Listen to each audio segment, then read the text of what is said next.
Assalamualaikum, nama saya Nur Syamilah. Hari ini saya akan menemu ramah seorang cikgu daripada Sekolah Kebangsaan Sarjana Utama. Jom kita masuk. Okey cikgu, Assalamualaikum, nama saya Syamilah. Hari ini saya ada beberapa soalan untuk tanya cikgu lah. Boleh cikgu bagi tahu latar belakang dan nama, jawatan serta pengalaman? Okay, nama saya Puan Ishabi binti Hatta. Jawatan saya di sekolah ini sebagai guru penekanan petang, dan saya dah berkhidmat selama 16 tahun dalam bidang perguruan ni. Apakah masalah yang dihadapi oleh guru selepas pandemik? Okey, selepas pandemik kan. Okey, seperti yang kita tahu, semasa pandemik tu budak memang tak datang sekolah. Jadi kelas pembelajaran PDPC itu melalui secara online.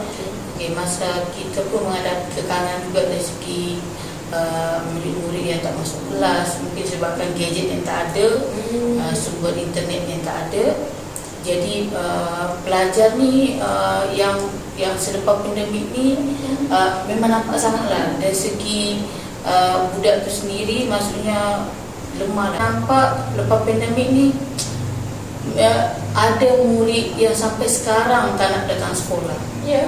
Tapi yang peliknya pula, parent pula tu menyokong anak dia sesama lah, anak dia batuk lah, sedangkan benda tu dah lama berlalu. So, bagaimana kaedah yang digunakan oleh guru untuk menyelesaikan masalah tersebut? Okey, jadi yang kita orang baru-baru ni ada pentafsiran bilik darjah PBD. Jadi kita orang menyenaraikan murid yang TP, tahap penguasaan 1 dan 2, dan kita orang kenal pasti murid tu, contohnya mengikut subjek lah. Kalau macam BM ni dia dapat TP1, TP2, memang fokus kepada budak tu untuk dihantar ke kelas pemulihan. Jadi dia ada saringan-saringan dia, ada ujian dia, dan bila buat macam tu rupanya dari kenal pasti adalah seorang orang. Rupanya dan guru kaunseling memang boleh katakan setiap bulan ke mesti kita orang akan pergi ziarah Cak Nak lah lepas tu. Okey. So, soalan lain, apakah perbezaan kaedah pembelajaran yang diguna pakai sebelum dan selepas pandemik? Rasanya tak banyak yang berubah, cuma penekanan tu lebih kepada murid-murid yang lemah lah. Yang lemah, bila kita dah kena pasti TP1, TP2 tu memang kita beri tumpuan lah daripada tu. Tetapi alhamdulillah Kementerian Pendidikan pun ada memberi kita orang strategi KAP ni apa, kecap, saya dah lupa dah, kecap plan. Kecap plan ni memang untuk mengenal pasti murid-murid tahap 1, tahap 2. Jadi kaedah yang digunakan tu sebab dalam kelas ni dia dah tak ada streaming tau. Jadi murid dah sama level semua masuk, kita orang pun tak tahu mana yang lemah, mana yang ni.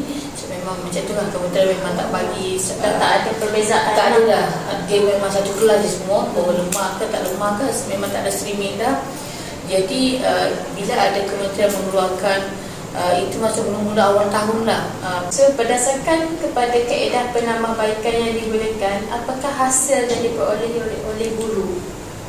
Okey, alhamdulillah hasil dia memang nampak.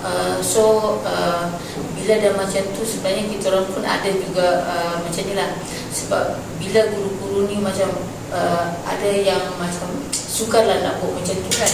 Jadi murid yang dah pandai membaca ni dah rupanya dia boleh, kadang-kadang kita orang akan macam tukarkan ke kelas lain. Mungkin yang kelas lain tu sebenarnya dia okey lah, okey sikit, dan yang di kelas tu ada lemah, kita akan bawa pergi macam kumpul satu tempat supaya macam memudahkan lah. Tapi bila dia dah okey, kita dah masukkan kelas balik di kelas yang asal. So, soalan yang terakhir, apakah harapan guru terhadap murid dan sistem pembelajaran pada masa akan datang sekiranya berlaku keadaan seperti sekarang? Okey, bila kita dah kenal pasti masalah tu, mestilah harapan kita nak selesaikan masalah tu kan.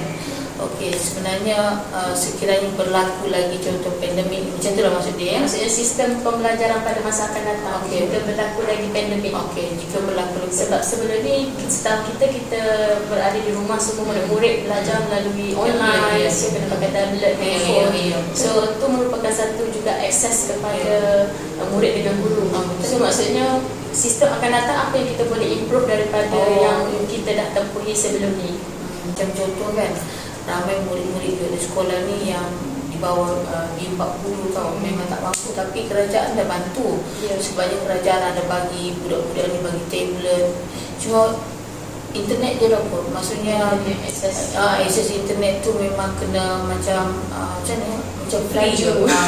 Okey lah, macam tu lah, kena free lah, macam ada lah, macam disediakan lah, macam tu. Bukan sahaja bagi gadget tu, tapi kena sekali dengan internet. Akses internet.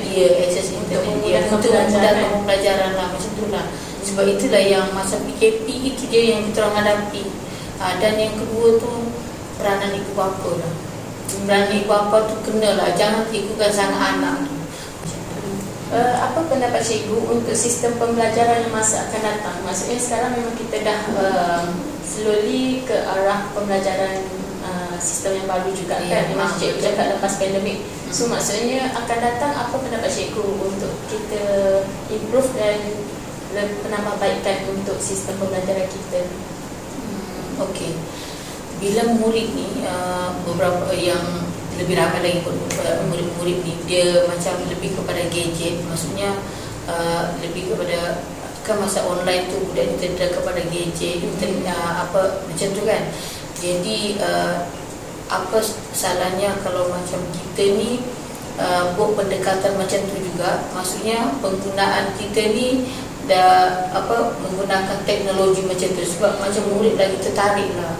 Kadang-kadang kalau kita bagi dalam tu kan, contoh macam ada YouTube ke apa ke, macam budak lagi suka berbanding kalau kita bercakap. Macam guru sebenarnya boleh bercakap, tetapi macam penerangan saja.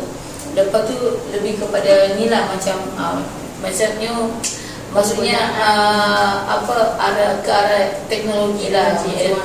Itu je lah. Itu sahaja kita punya soalan untuk hari ini. Terima kasih.